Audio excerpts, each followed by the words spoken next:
नमस्कार। CS learning point के इस यूट्यूब चैनल पर आप सभी का स्वागत है।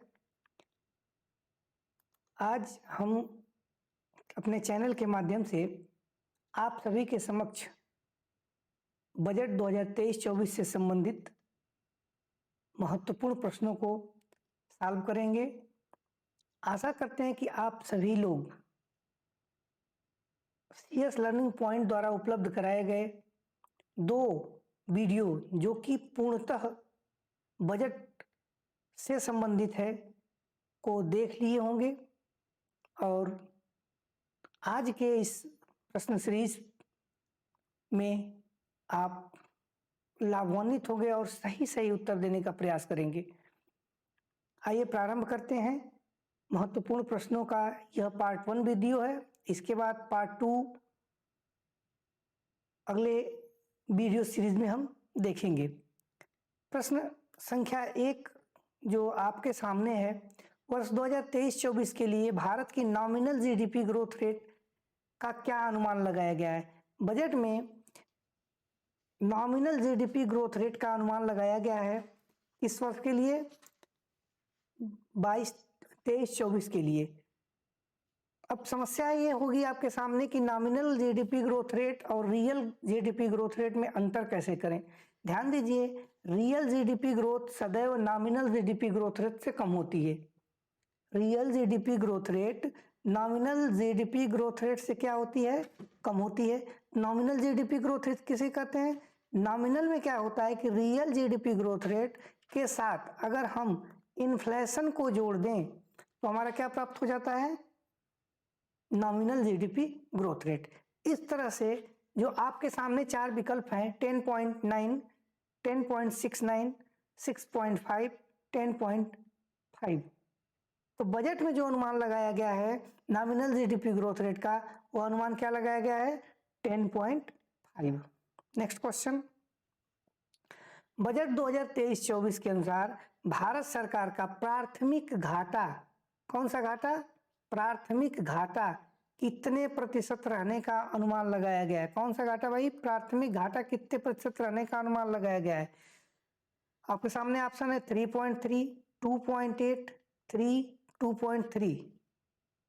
कौन सा आंसर आपका सही होगा। आपका जो सही आंसर है 2.3। ध्यान दीजिए, बजट में 3 प्रकार के डाटा आते हैं। एक विगत किसी वर्ष का होगा रियल डेटा, फिर जस्ट जो फाइनेंशियल ईयर चल रहा हो इसका बजट में जो अनुमान लगाया गया था वह डेटा, तीसरा इसका जो होता है रिवाइज्ड एस्टीमेट, और आगामी अर्थात 2023-24 के लिए आंकड़े प्रस्तुत किए जाते हैं। इन्हीं आंकड़ों में बजट 2023-24 के लिए प्राथमिक घाटे का जो अनुमान लगाया गया है 2.3% है। अब ये जो घाटे होते हैं, अगर इनको शॉर्ट में आप याद करना चाहते हैं तो याद कर लें FRP, फिस्कल, रेवेन्यू और प्राइमरी। इनका क्रम 5.9, 2.9 और 2.3% जीडीपी के रहने का अनुमान लगाया गया किस वर्ष, 2023-24 में। नेक्स्ट क्वेश्चन, निम्नलिखित को आवंटित धन के क्रम में अधिक से कम की ओर, अर्थात डिसेंडिंग ऑर्डर में व्यवस्थित करना है। सबसे ज्यादा जिस पे आवंटित है उसको पहले नंबर पे, जो उससे कम होगा उसको दूसरे नंबर पे। आइए देखते हैं, होम मिनिस्ट्री, गृह मंत्रालय को जो आवंटन है वो आवंटन है 19,60,35, 1,96,035 करोड़। शिक्षा को 1,12,899 करोड़। इसके बाद जल शक्ति को 97,278 करोड़। और लास्ट में देखते हैं रेलवे को 2,70,435 करोड़। तो सबसे ज्यादा किसको आवंटित है, ध्यान दीजिए, सबसे ज्यादा जो आवंटन है आपका किसको है, रेलवे को, तो पहले नंबर पे क्या आ जाएगा, रेल। खोजिए, देखिए पहले नंबर पे रेल किसमें है, दूसरे, तीसरे और चौथे विकल्प में पहले में रेल है। सेकंड नंबर पे सबसे ज्यादा आवंटन किसको है, 1,96,000 किसको है, गृह मंत्रालय को। दूसरे नंबर पे गृह मंत्रालय खोजिए, रेल के बाद देखिए गृह मंत्रालय इस विकल्प में भी है और इस विकल्प में भी है, अर्थात पहला विकल्प और तीसरा विकल्प क्या हो गया, कैंसिल हो गया। ठीक, नेक्स्ट नंबर पे अगर देखा जाए तो किसको आवंटित है, जल शक्ति को, जल शक्ति को आवंटित है। आवंटन कितना है, 97,278। तो जल शक्ति 97,278 और शिक्षा को आवंटित है आपका 1,12,899। तो ये भी विकल्प कैंसिल हो गया, अर्थात सबसे ज्यादा रेल, फिर गृह मंत्रालय, फिर शिक्षा और उसके बाद जल शक्ति। सही विकल्प क्या हो जाएगा, सेकंड नंबर। सर्वाधिक आवंटन के मामले में अगर देखा जाए तो कौन सा मंत्रालय को मिला इसमें से क्रम में, आपका ये विकल्प क्या है, सही विकल्प है। नेक्स्ट, बजट 2022-23 की तुलना में बजट 23-24 में सर्वाधिक धन प्रतिशत वृद्धि किस मंत्रालय को आवंटित हुई है, अर्थात पूछ रहा है कि 22-23 में उसको कितना आवंटित किया गया था और 23-24 में कितना आवंटित किया गया था। दोनों में अगर अंतर देखा जाएगा तो सर्वाधिक किसमें प्रतिशत वृद्धि हुई है, तो किस मंत्रालय को सर्वाधिक दिया गया है भाई, देखिए जल शक्ति की अगर हम बात करते हैं, जल शक्ति को दिया गया है 31.4% अधिक, रेलवे को दिया गया है 48.6% अधिक, रक्षा को दिया गया है 1.5% अधिक और ग्रामीण विकास को कितना दिया गया है 12.6% अधिक। तो सर्वाधिक किसको आवंटित है, प्रतिशत वृद्धि किसकी हुई, रेलवे की। नेक्स्ट, 2021-22 में पेट्रोलियम हेतु कुल कितनी सब्सिडी, पेट्रोलियम सब्सिडी कितनी दी गई थी, किस साल में, ध्यान दीजिए 2021-22 को क्यों पूछ रहा है, क्योंकि बजट में 2021-22 का एक्चुअल वास्तविक डेटा भी होता है, इसलिए 2021-22 का डेटा भी हमारे लिए क्या है, महत्वपूर्ण है। तो इसमें पूछा जा रहा है कि इसमें पेट्रोलियम पदार्थों के लिए कितनी सब्सिडी दी गई है। तो पेट्रोलियम पदार्थों के लिए जो सब्सिडी दी गई है हमारे विकल्प में पहला विकल्प सही है, 3,423 करोड़ रुपए। नेक्स्ट, निम्नलिखित को डिसेंडिंग ऑर्डर में लगाइए, डिसेंडिंग ऑर्डर में व्यवस्थित कीजिए। डिसेंडिंग ऑर्डर मतलब पहले बड़े को फिर उसके बाद छोटे को। ये विभिन्न योजनाएं हैं भारत सरकार की और इन योजनाओं को जो धन आवंटित है उन आवंटन को उसके क्रम में क्या करना है, व्यवस्थित करना है। तो देखा जाए तो अगर स्वच्छ भारत मिशन पहले नंबर पे है तो इसको जो आवंटन है 12,192 करोड़ रुपया। दूसरे नंबर पे है मनरेगा, इसको आवंटित है 60,000 करोड़ रुपए। तीसरे नंबर पे आपके दिख रहा है प्रधानमंत्री आवास योजना, तो प्रधानमंत्री आवास योजना के लिए 69,590 करोड़ और लास्ट में है प्रधानमंत्री किसान सम्मान निधि योजना, इसके लिए है 60,000 करोड़ रुपीस।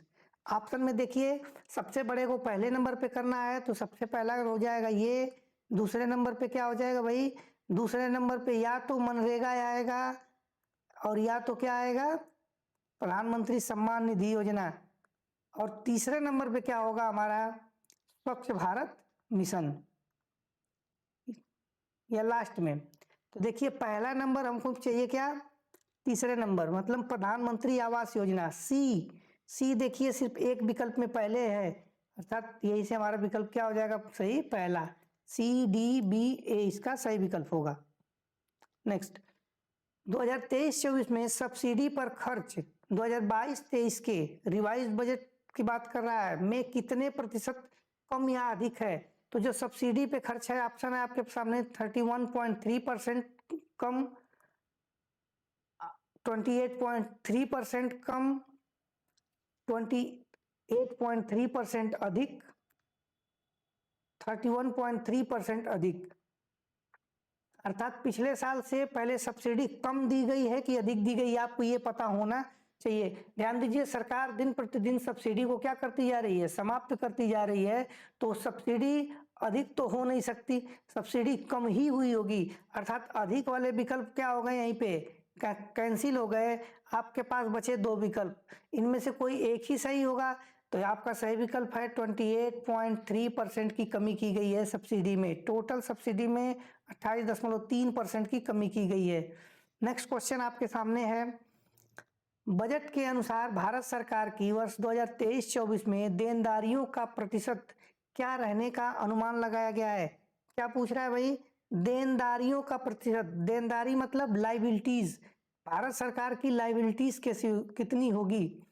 आउटस्टैंडिंग लाइबिलिटीज की बात किया जाए तो भारत सरकार जो ऋण लेती है उसमें से कितना ऋण चुका दी है और कितना बकाया रहने का संभावना है, इसी को पूछा जा रहा है। देनदारियों का परसेंटेज क्या रहने का अनुमान है। आपके सामने ऑप्शन है 51%, 61%, 57% और 58%। वीडियो अगर आप लोग देखे होंगे तो उसमें बताया गया है कि 2012 से लेकर के अब तक का ट्रेंड बताया गया है कि देनदारियों का ट्रेंड क्या रहा है।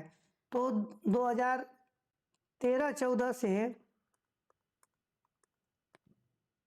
कम होते होते 2018-19-20 तक देनदारियों का प्रतिशत कितना परसेंट आ गया था, पहले कम हुआ फिर इंक्रीज किया 61%, अब घट करके 57% पे आ गया है। विगत वर्ष भी 57% ही रहा है और इस वर्ष भी टारगेट क्या किया गया है, 57% ही रखने का टारगेट रखा गया है। नेक्स्ट क्वेश्चन, पंचामृत कार्यक्रम, ध्यान दीजिए कौन सा कार्यक्रम, पंचामृत कार्यक्रम निम्नलिखित में से किससे संबंधित है। पंचामृत अर्थात कार्बन, पंचामृत मतलब कार्बन उत्सर्जन, मतलब भारत में कार्बन उत्सर्जन को कम करने से संबंधित है। कौन सा कार्यक्रम, पंचामृत कार्यक्रम। भारत सरकार ने कार्बन उत्सर्जन को जीरो कार्बन, कौन सा कार्बन, जीरो कार्बन का अर्थ है कि कार्बन को जीरो स्तर पे लाने के लिए लक्ष्य रखा गया है। कब तक, 2070 तक। ध्यान दीजिएगा, पंचामृत कार्यक्रम किसके लिए है, कार्बन उत्सर्जन को कम करने के लिए। नेक्स्ट, 23-24 में सरकार द्वारा कुल कितने करोड़ की धनराशि खर्च करने हेतु आवंटित किया गया है। बजट के वीडियो को जब हम स्टार्ट किए थे तो सबसे पहले इसी से स्टार्ट किया गया था कि बजट की साइज क्या है, भारत सरकार 2023-24 में कुल कितना धन खर्च करेगी। तो कुल धन खर्च करने के लिए आपके सामने ऑप्शन है, सही विकल्प आप चूज करिए। सही विकल्प आपका क्या होगा,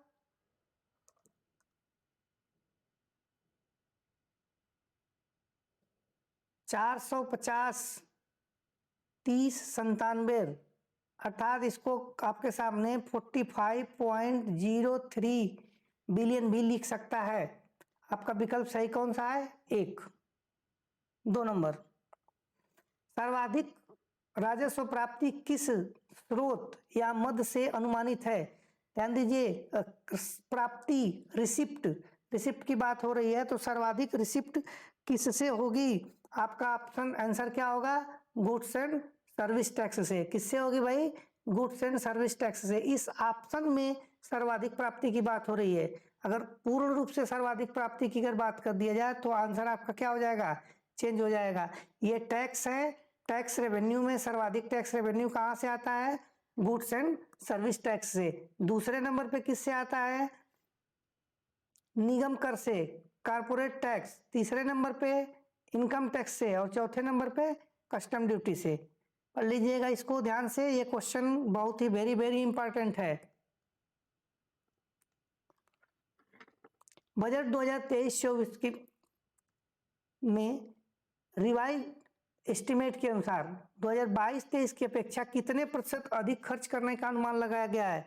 ध्यान दीजिए, अभी कितना खर्च हो रहा है, 45.03, कितना खर्च हो रहा है, 45.03।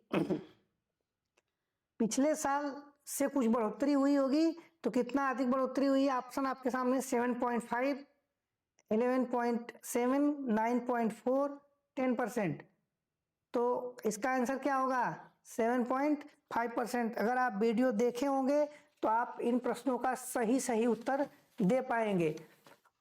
आप अगर नहीं देखे हैं तो उन वीडियोस को जरूर देखें जो आपके किसी भी परीक्षा के लिए 100% महत्वपूर्ण वीडियो है। नेक्स्ट क्वेश्चन आपके सामने है,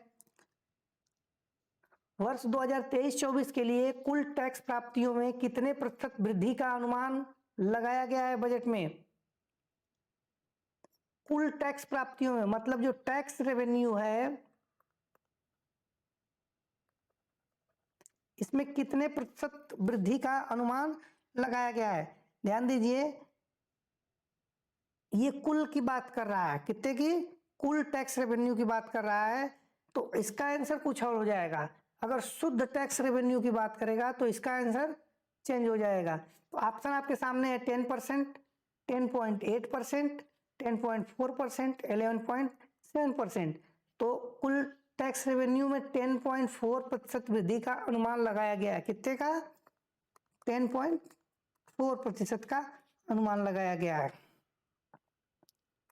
नेक्स्ट क्वेश्चन देखिए, नेक्स्ट क्वेश्चन आ गया, नेट टैक्स प्राप्ति में, किसमें? नेट टैक्स प्राप्ति में कितने प्रतिशत वृद्धि? अभी पहले आया था आपके सामने ग्रास और नेट, दोनों में क्या अंतर है? देखिए, ग्रास टैक्स का मतलब सरकार जो टैक्स लगाती है उसमें कुछ राज्यों का भी हिस्सा होता है। मान लीजिए सरकार के पास कुछ 100 रुपए टैक्स आया, 100 रुपए में उसने कुछ रुपए 20 रुपए मान लीजिए किसको दे दिया? सभी राज्यों को दे दिया। तो ग्रास टैक्स सरकार का कितना हुआ? 100। लेकिन नेट टैक्स कितना हुआ? 100 माइनस 20 इक्वल्स टू 80। इस तरह से नेट तो कितना हो जाएगा? आपके सामने ऑप्शन है 10%, 16%, 4%, 11.7%। आपका आंसर हो जाएगा, जब नेट पूछे, क्या पूछे? नेट टैक्स में कितनी वृद्धि होगी? तो 11.7। ग्रास में कितनी हो रही थी भाई? 10.4 और नेट में 11.7% की वृद्धि। नेक्स्ट क्वेश्चन, बजट 2023-24 में शिक्षा पर खर्च के लिए आवंटित धनराशि है, इसको वेरी इंपॉर्टेंट में टिक करिए। शिक्षा पर, एजुकेशन पर जो खर्च है वह कितना सरकार करेगी इस साल? तो आपके सामने जो आंसर है इसका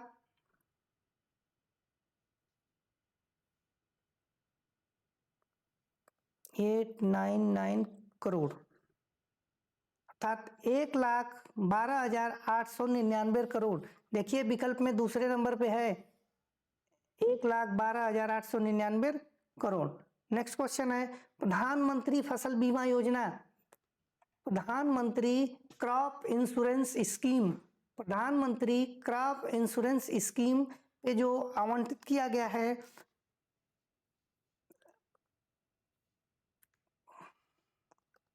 13,625 करोड़, कितना? 13,625 करोड़।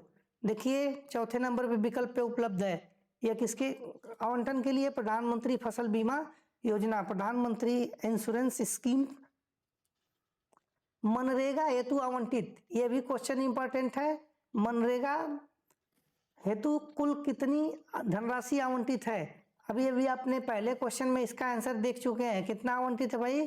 60,000 करोड़ रुपया आवंटित है। मनरेगा में कितना आवंटित है? 60,000 करोड़ रुपया आवंटित है। नेक्स्ट क्वेश्चन, निम्नलिखित में किस मद में सर्वाधिक कमी की गई है? ध्यान दीजिए, किसके मद में सर्वाधिक कमी की गई है, मतलब पिछले साल से इस साल किसके मद में कम पैसा आवंटित किया गया है? तो जो प्रमुख सरकार की स्कीम्स हैं उनमें सिर्फ और सिर्फ एक स्कीम में कमी की गई है, प्रमुख स्कीमों में, और उस स्कीम का नाम क्या है? अगर आप पहली वीडियो देखे होंगे तो आंसर सही बताएंगे। उस स्कीम का नाम है मनरेगा। मनरेगा में कितने परसेंट की कमी की गई है? 32.9% की क्या की गई है? कमी की गई है। बाकी सभी में कुछ न कुछ वृद्धि है, या कोई वृद्धि नहीं है तो 0% की क्या है? उसमें वृद्धि है। कमी किसी में प्रमुख मदों में नहीं की गई है। नेक्स्ट क्वेश्चन,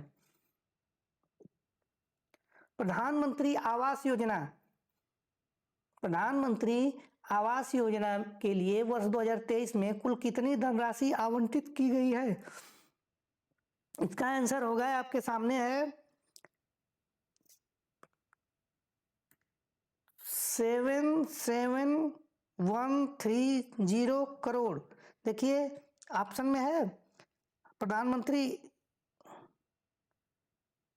ये 7713 करोड़ जो थी 2022-23 में आवंटित की गई थी, 2022-23 में आवंटित की गई थी। अगर आपको पिछला भी याद होगा तो इसका आंसर आप आसानी से दे पाएंगे, क्योंकि इससे अधिक किया गया है।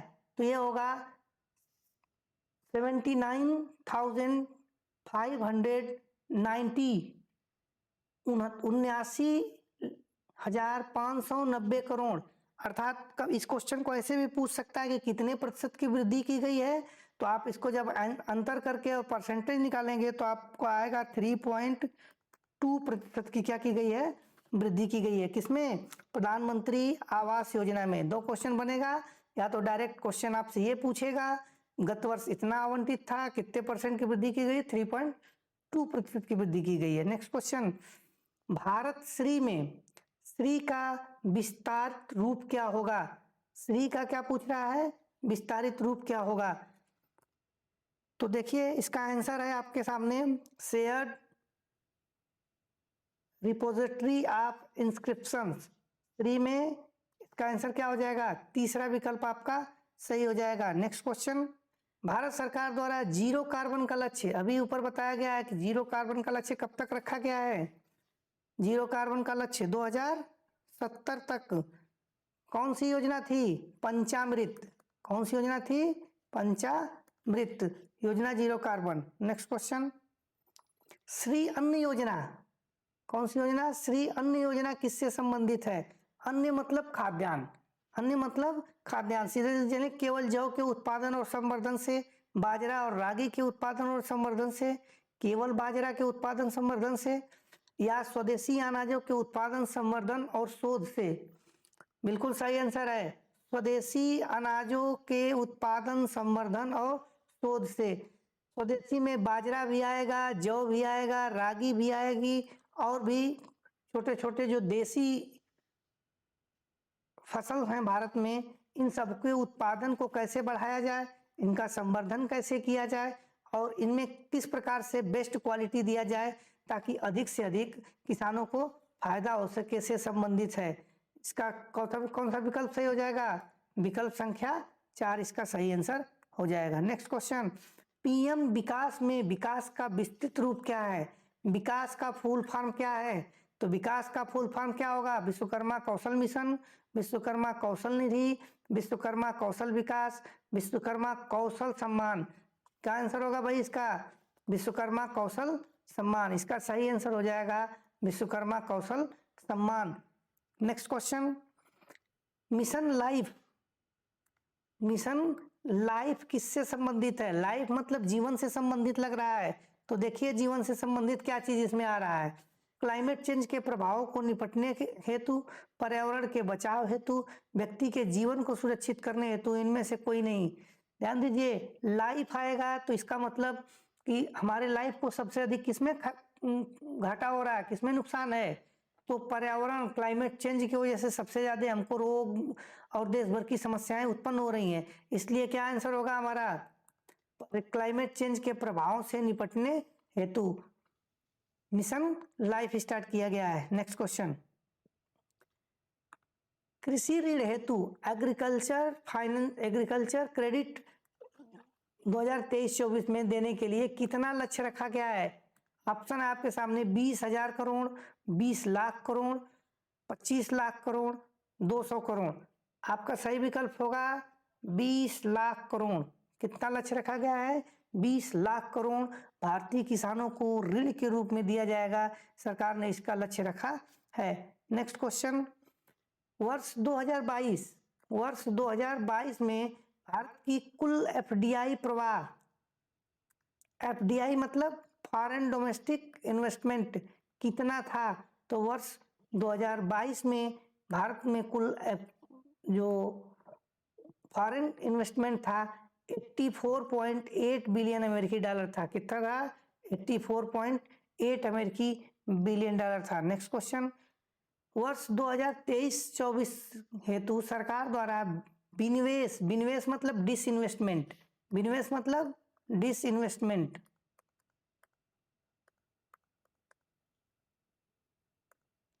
डिसइन्वेस्टमेंट से कितनी धनराशि जुटाने का लक्ष्य रखा गया है? तो डिसइन्वेस्टमेंट से जो सरकार ने धनराशि जुटाने का लक्ष्य रखा है 51,000 करोड़। कितना? 51,000 करोड़ रुपया डिसइन्वेस्टमेंट से भारत सरकार इस बार जुटाएगी। यही पिछले साल का अगर पूछ ले तो 50,000 करोड़, पिछले साल कितना था? अर्थात 2022-23 में 50,000 करोड़ था। नेक्स्ट क्वेश्चन, सरकार द्वारा वर्ष 2023-24 में गैर कर राजस्व, यहाँ बीच में डैश छूट गया है, ध्यान दीजिएगा, गैर कर राजस्व में कितने प्रतिशत? गैर कर राजस्व क्या होता है भाई? Non tax revenue, non tax revenue को क्या कहते हैं? गैर कर राजस्व में कितने प्रतिशत की वृद्धि का अनुमान लगाया गया है? ध्यान दीजिए, पूछ रहा है गैर कर राजस्व, कर राजस्व का हमने देखा, कर राजस्व में दोनों का कितने कितने प्रतिशत वृद्धि का अनुमान लगाया गया था और अभी कितने प्रतिशत वृद्धि का अनुमान लगाया गया है? तो आपका आंसर होगा 15.2%। 15.2% किसका अनुमान लगाया गया है? गैर कर राजस्व में वृद्धि का अनुमान लगाया गया है। ये अब कितना हो जाएगा? 15.2% बढ़ करके 30165 करोड़ हो जाएगा। कितना था पिछले साल अगर आपसे पूछ दे तो? 261,751 करोड़ था। कितना था? 2,61,751 करोड़ रुपया गैर कर राजस्व प्राप्त हुआ था 2022-23 में, और 23-24 में कितना होगा? 3,01,650 करोड़ रुपया। नेक्स्ट क्वेश्चन है आपके सामने, 2023-24 में सरकार द्वारा उधार बोरोविंग से जुटाई जाने वाली धनराशि क्या है? ध्यान दीजिए, बोरोविंग मतलब उधार लेकर के, उधार किससे सरकार लेगी? उधार लेकर के जो पैसा जुटाएगी उसकी धनराशि क्या है? तो उसकी धनराशि है, आपके सामने जो विकल्प है उनमें से सही विकल्प है 1,178816 करोड़। अगर आपसे पूछ दे कि 2022-23 में यह धनराशि कितनी थी तो इसका आंसर होगा 1,75,5,319 करोड़। अगर इसको हम इसमें से माइनस करें तो जो आएगा उसका प्रतिशत निकालेंगे तो 1.8% अधिक होगा इस साल। क्या? बोरोविंग। पिछले साल से इस साल सरकार अधिक उधार लेगी। कितने परसेंट अधिक उधार लेगी? 1.8% अधिक उधार लेगी। नेक्स्ट क्वेश्चन, बजट 2023-24 में कुल कितने नए नर्सिंग कॉलेज खोलने की घोषणा की गई है? आपके सामने विकल्प है 157, 147, 0, 257। अगर आपने वीडियो सही ढंग से देखा होगा तो इस पे विस्तृत चर्चा की गई है कि ये जो नए नर्सिंग कॉलेज खोले जाएंगे वो कहाँ खोले जाएंगे, उनकी लोकेशन क्या होगी, किन किन जगहों पे वो खोले जाएंगे। तो आपका आंसर होगा 157 कॉलेज। कितने? 157 नर्सिंग कॉलेज खोले जाने की घोषणा की गई है। आप अगर अभी भी इस चैनल पे अपलोड किए गए 2 वीडियोस को नहीं देख पाए हैं तो प्लेलिस्ट में जाएं और वहां दोनों वीडियो को देखें जो कि बहुत ही इम्पोर्टेंट है। अगले पार्ट में हम फिर मिलेंगे आगे के प्रश्नों के साथ। तब तक के लिए आप सभी को धन्यवाद।